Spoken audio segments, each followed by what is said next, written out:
The presenting sponsor of the CANIE Climate Dialogues podcast is the University of Auckland's International Office, and we owe them a huge thank you for their support.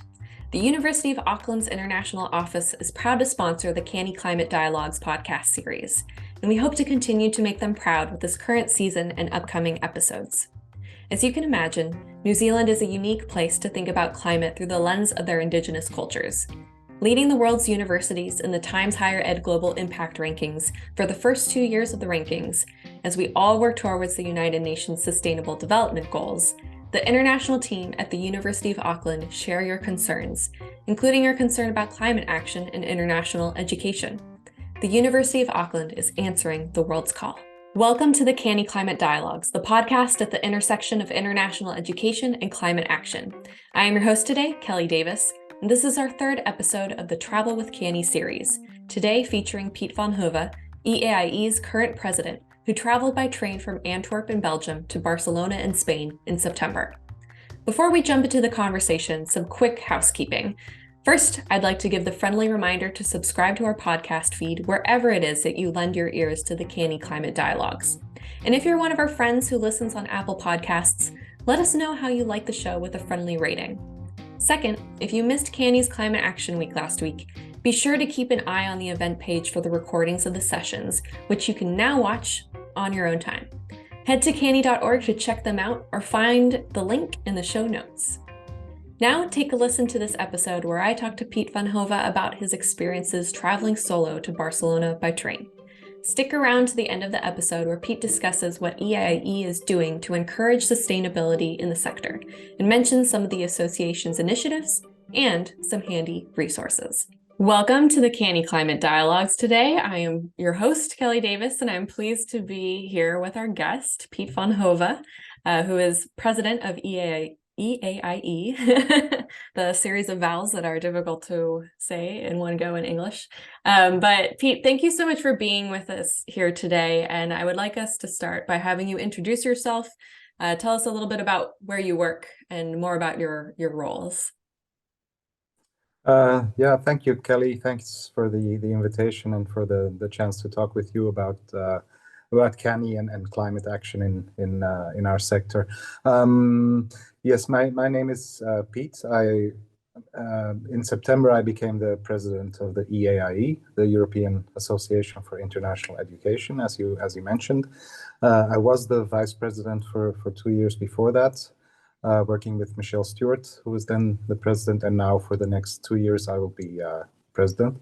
Now this is the EAIE is a member organization and a member-led organization. So my position as president and board member is an elected position, and we have an office in Amsterdam with staff working for the association. But my position is as a board member and president. But my paid job, let's say, is at the University of Antwerp in Belgium, where I've been working in internationalization actually for 25 years. I just had a little shock recently when I was invited to the reception for staff members who've been working for the university for 25 years, which is difficult to imagine. But anyway, so, and I started 25 years ago as a project officer working on Erasmus and different European programs. I later became the head of the international office of the university, which a position I held for 15 years. And now, as I said, my main occupation is actually with the EAIE for the coming years. But my work in international education has been on different aspects, on collaboration projects, on North-South capacity building projects, mobility, but also internationalization of the curriculum and internationalization at home. So on all these different aspects. A number of different topics there that we may have to invite you back for at some point. But hopefully the 25 years seems impossible or unlikely because time flies when you're having fun. Fingers crossed. Oh yeah. Well, it's a sector and a profession where I think, and that's very relevant to our topic of today, I see most of the colleagues in this sector are very passionate about what we do and about what we can achieve in international education and bringing people together. Let's say that's the bottom line. Very often is bringing people together to think together, work together, and exchange ideas. And so, yeah, that's something we can still be passionate about after many years. Yeah. Absolutely. And so it's something that's super important, but I think one of the things that's on CANIE members' minds is making it more sustainable. And we have you here today to tell us about your travel with CANIE journey, or your sustainable travel journey to the most recent EAIE conference in September in Barcelona. So how did you hear about travel with CANIE, and what inspired you to participate? I knew about CANIE already for the past year or two through different people within and outside the EAIE and in different places.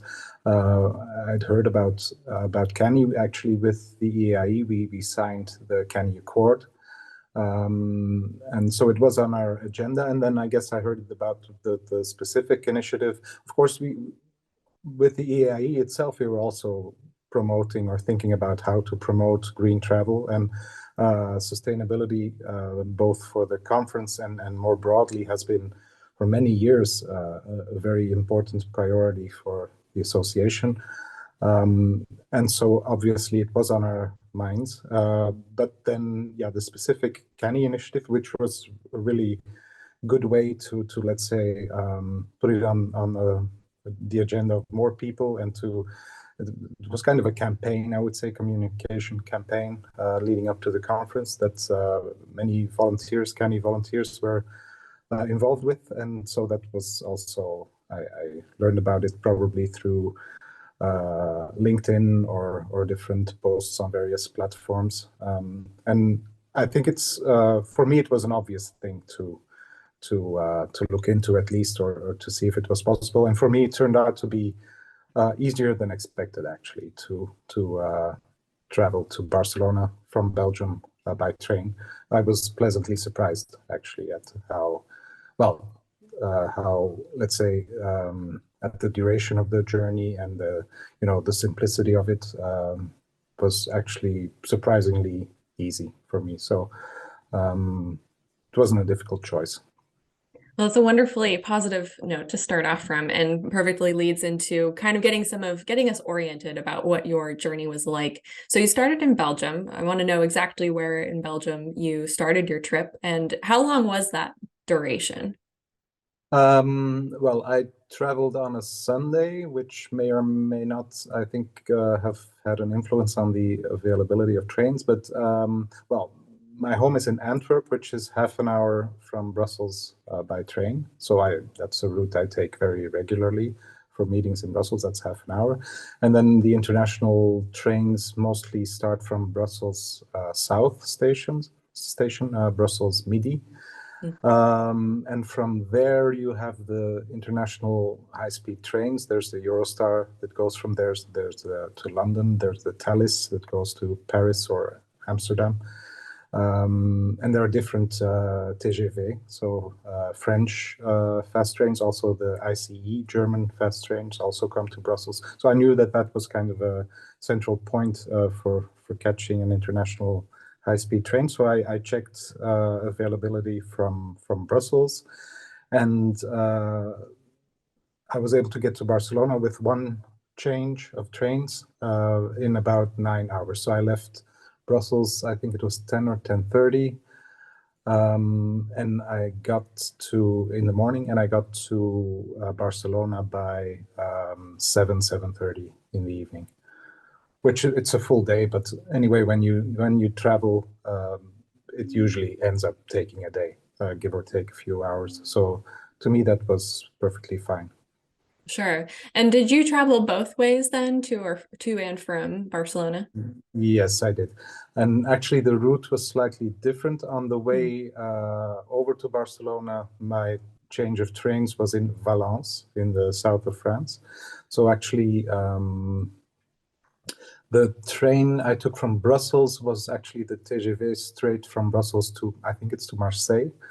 You don't have to change in Paris for that. And then in Valence, I got off and I had to wait for about 45 minutes for another train that actually went from Lyon to Barcelona, and that had a stop in Valence. So that made it quite an efficient journey. So the first part was about 4 hours, I think.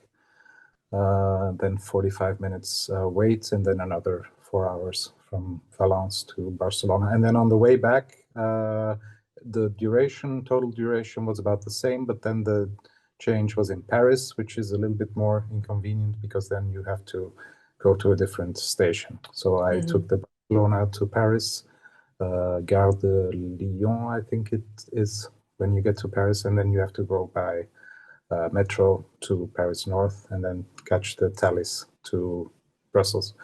But the total duration was about the same. So it sounds like transferring in Valence was definitely the preferred. Yeah.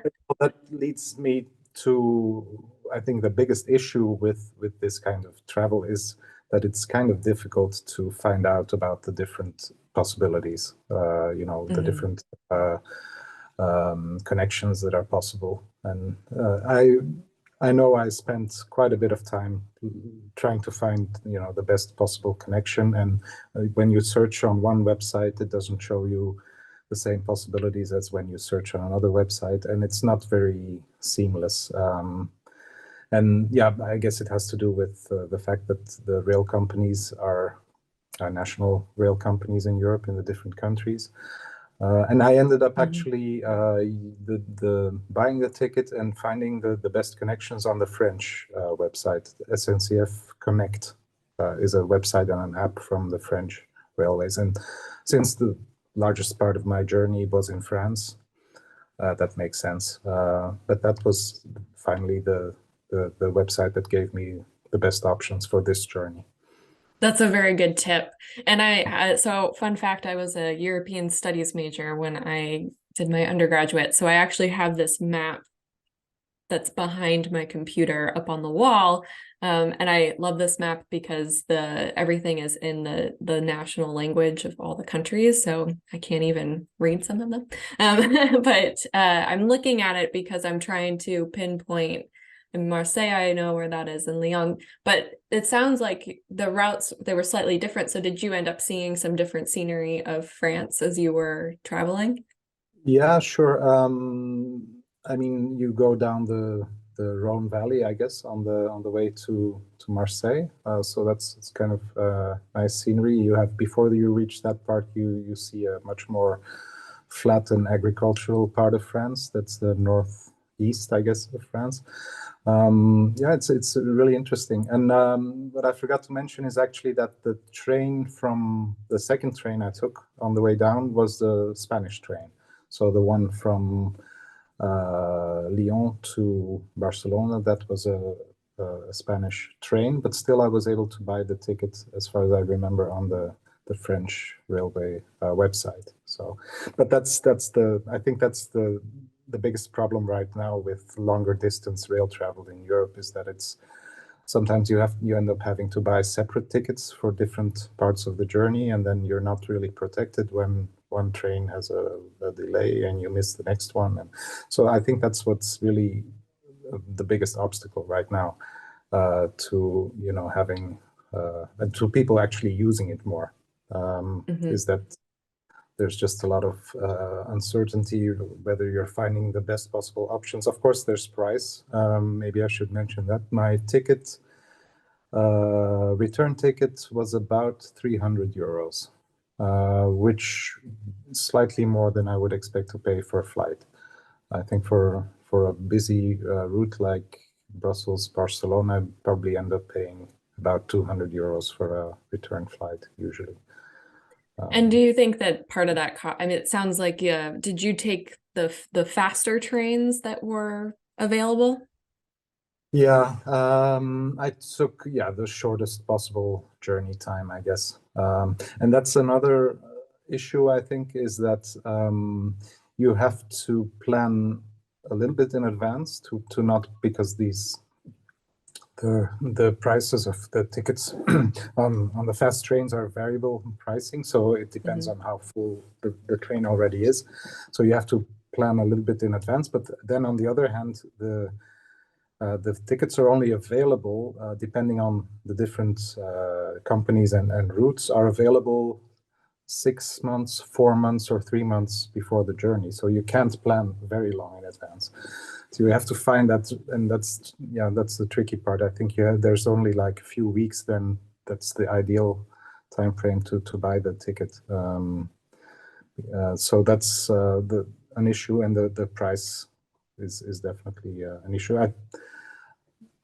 I could have saved money by I know some colleagues who didn't take the TGV, the fast train, but who took the traditional trains, night trains also.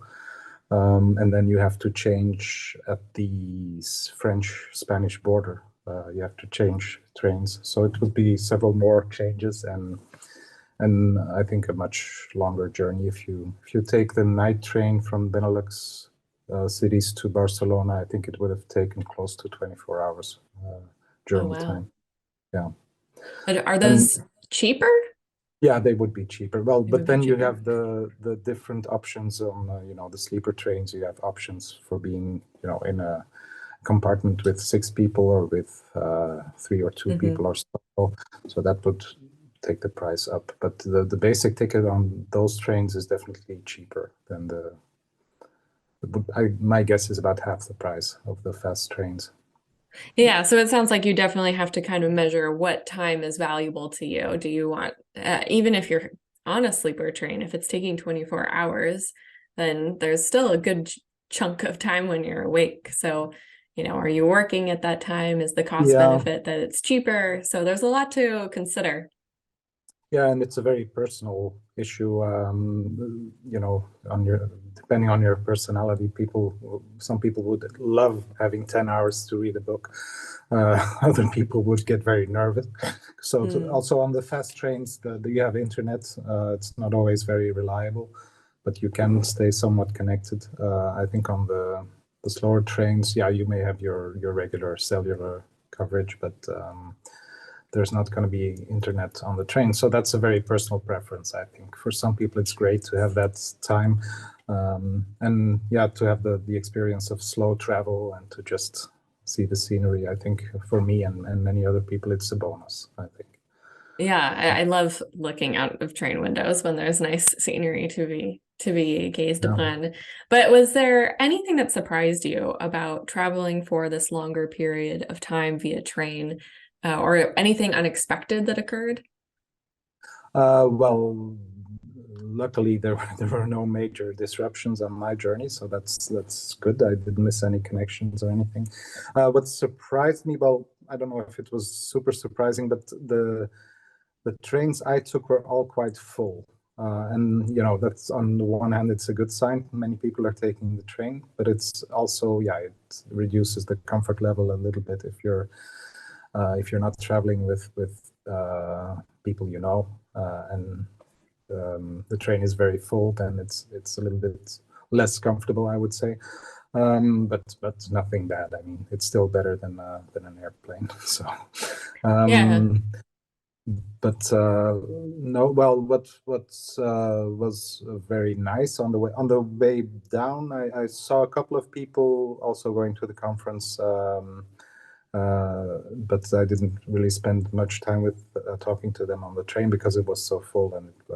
But on the way back, there were some people on the train that I knew quite well, and we got together in the cafe car, had coffee, and talked for a few hours. Actually, had really good conversations. It's a time, a moment when we all had time to have interesting discussions, and that was really nice. Were those discussions relevant to international education, or were they just about, whatever was on anyone's minds? No, actually they were. I learned a lot on the train. I was lucky to be with some colleagues who know much more, for example, about technology than I do, or about software, different kinds of software we use. So I learned a lot. We talked about that. And so that's the advantage also. I mean, you're you have time, and you have nothing better to do than to talk to each other and learn from each other, which which is great.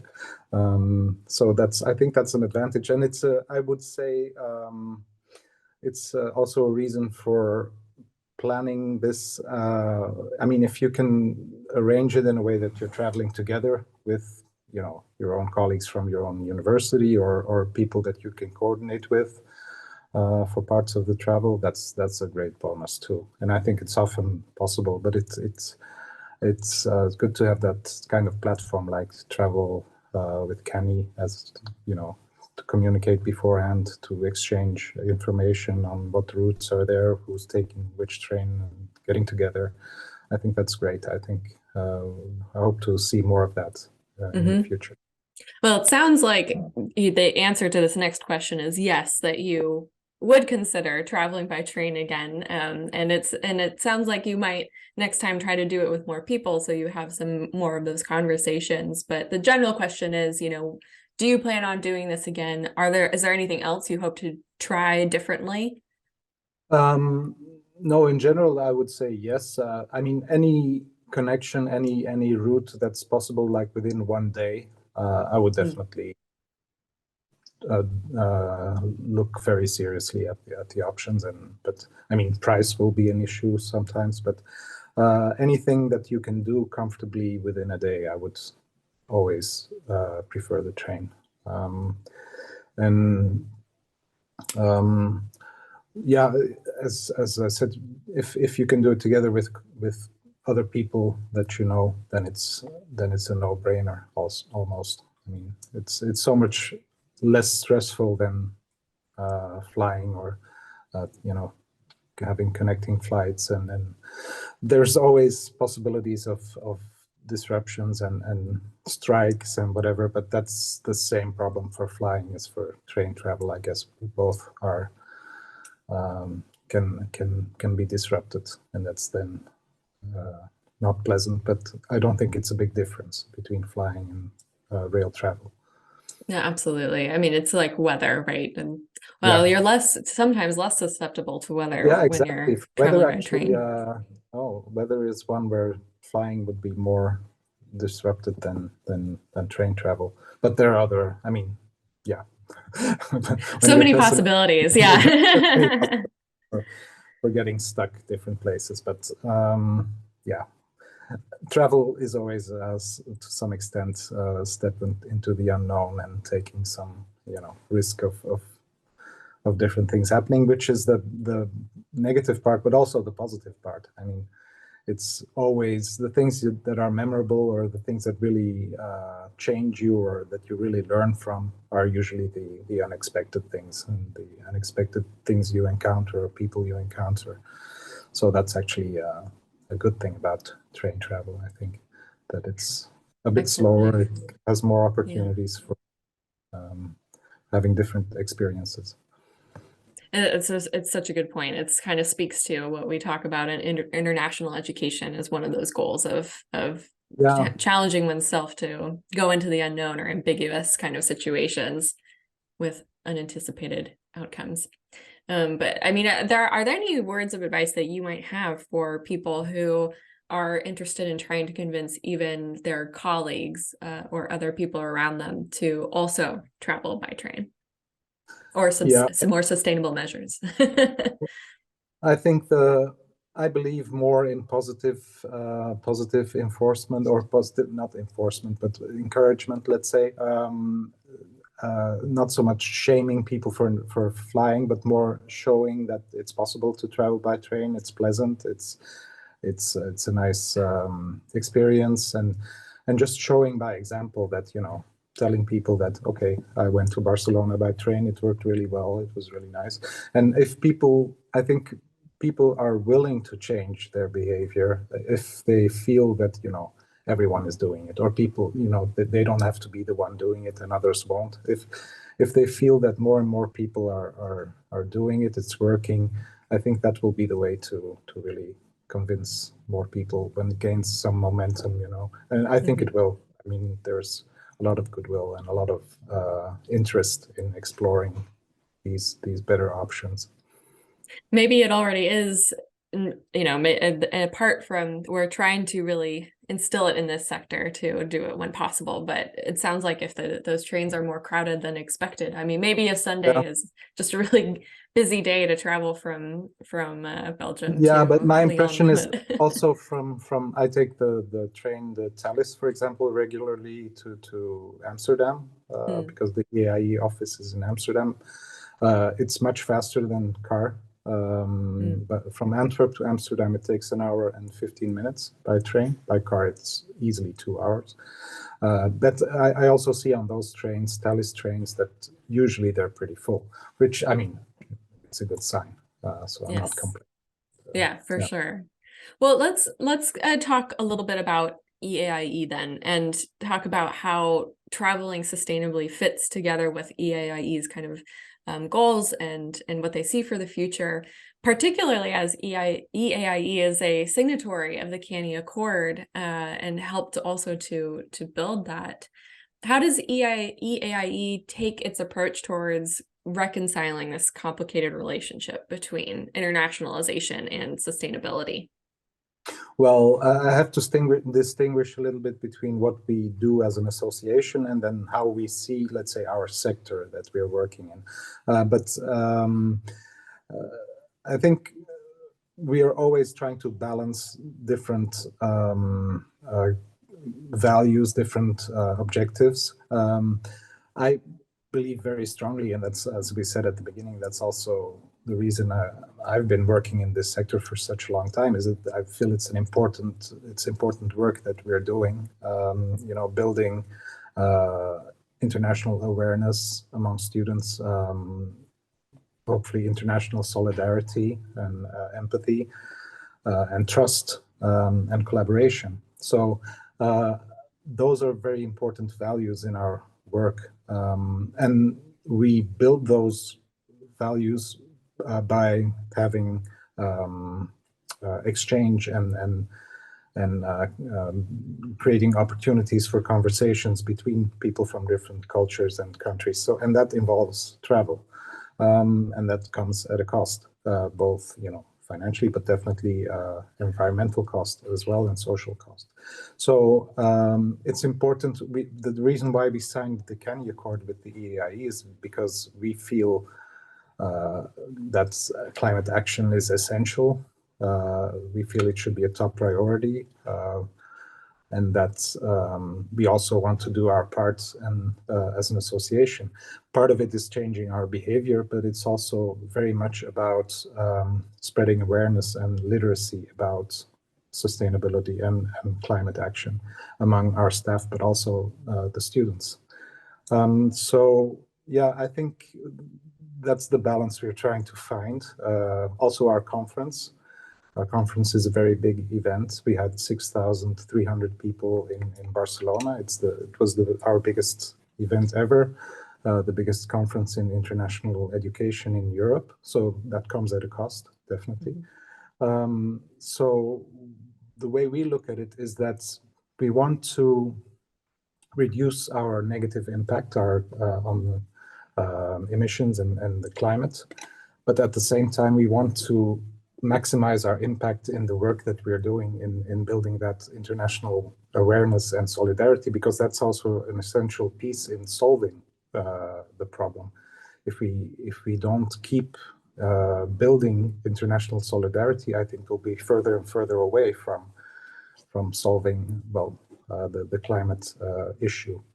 So that's, yeah, it's a balance, and the key is in having more and more fact-based information, evidence-based knowledge about the climate, about the effect of our behavior on the climate, and to have a more mindful and purposeful approach to travel, mobility, and other activities that have negative impact on the climate. So to make sure that when we travel, for example, that we only do that for a purpose that's really worth it. That whatever meeting we're going to, we are sure that we prepared it well. We worked on it by having, for example, online meetings, and then we do think it's important to meet in person, to have that personal connection, to build the trust, and so on.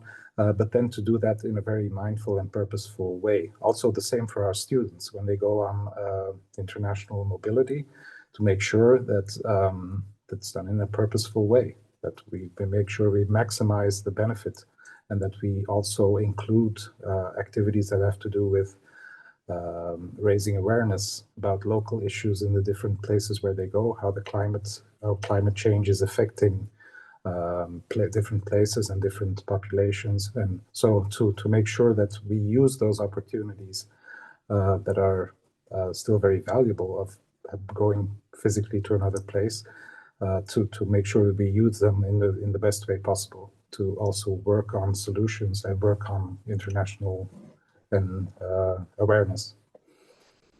So yeah, it's all about finding that balance. We think it's important to keep traveling for that purpose, but then of course for every occasion finding the most sustainable way to do that, train travel when possible, and then yeah, as I said, make sure that we do it in a purposeful way. I'm putting you on the spot here just a little bit, but are there any particular initiatives that EAIE is pushing forward? It might have to do with students, it might have to do with informing employees, etc., regarding this balance. Any initiatives you'd like to highlight? Well, if you look at our conference, the past conference in Barcelona, and if you look at on our website, we have many different resources. We have a blog, we have podcasts, we have a forum member magazine. I think climate action has probably been one of the top topics we've highlighted in all those ways in the past years. So I think that's the main thing we can do, is to really spread awareness, spread examples of how people work on climate action in their institutions, in their education, in their research. So that's the main thing. And then, for example, just as an example, at our Barcelona conference, we provide catering, lunch catering, coffee breaks, and so on. But everything was vegetarian for the first time ever, which in Spain, in Barcelona, is not the most obvious thing. But it doesn't sound like it would be easy. But it's. I mean, I don't really like purely symbolic actions, but this is at the same time, it's a little bit symbolic, but it also has a real impact. I mean, feeding 6,300 people for a couple of days and not using any meat products it does make a real difference. And it's also showing people by example that it's possible. You know, people won't miss. Even people who do eat meat won't miss eating meat for if it's a couple of days, and it does make a real difference. So and for example, we also provide as part of the conference registration, we provide a free public transportation card to all the participants in the conference, so they can use public transportation instead of taxis. So yeah, I mean, we look systematically at every aspect of organizing events and try to choose the most sustainable option. So that's one part of it. And then the other part is really more in the contents of our sessions and all our different publications, is spreading awareness and information. So that our members and participants can take that home and hopefully use it in their own practice. Yeah, absolutely. I'm curious about the public transportation card. Is that just a one-time thing, or is it for the duration of the conference? No, we've done it. Well, it's for the duration of the conference, yes. So it's unlimited travel for the days of the conference. And I remember we've done that. I think I remember it even from 10, 15 years ago. We did that already. That's really cool. That makes me just excited. If I ever get to go to one of these conferences with EAIE, I'm like, oh, great! I'll be able to go see the place I'm in. Yeah, exactly. And I mean, we don't have to be negative all the time or pessimistic about. I think hope is our only hope, and we we are passionate about meeting people from different places, seeing different places, and to make the most of that. And that's still, I think, very important. It's just a matter of balancing, as I said, and looking for the most sustainable way possible to do it. Yeah, absolutely. Well, I think this has been really interesting. I'm glad we're kind of ending on this conversation, but just to wrap us up, Piet, are there any resources that you would recommend to our listeners or anyone who might be watching us that you've been able to use and found really useful, or that you think others will find useful in terms of keeping informed about sustainable travel choices? Well, yeah, as I said earlier, it's a bit of a search sometimes to when it's really specifically about travel and train travel. It's a bit tricky, but I did see some very interesting posts on LinkedIn. We have a Travel with CANIE group. There are already some really interesting posts in there with people, posting links to very useful websites. As I said, on the EAIE website, we have the blog and we have the podcast. There are several entries there that are really interesting. I also, one thing I would like to plug is something I just discovered is a channel on YouTube. It's a German scientist. Her name is Sabine Hossenfelder. And I just saw a video she made about, can we make flying green, or something is the title.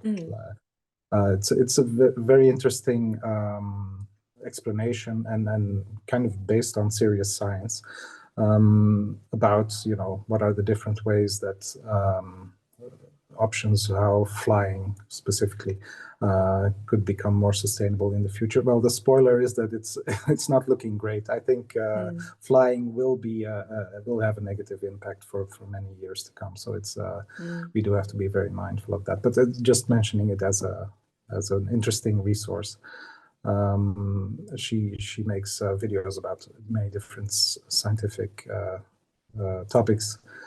Some related to climate, but others not. But it's really interesting. And I think that's part of what we also have to do as educators is encourage people to, I studied law, I don't know anything about science, but I'm interested. And I think it's encouraging people to get informed, to learn outside of their own specific field of study and try to see a bigger picture, because climate action is a perfect example of where you have to look at scientific aspects, but also social aspects and many different ways to look at the problem. And that's and having conversations about it with people from different backgrounds is very important.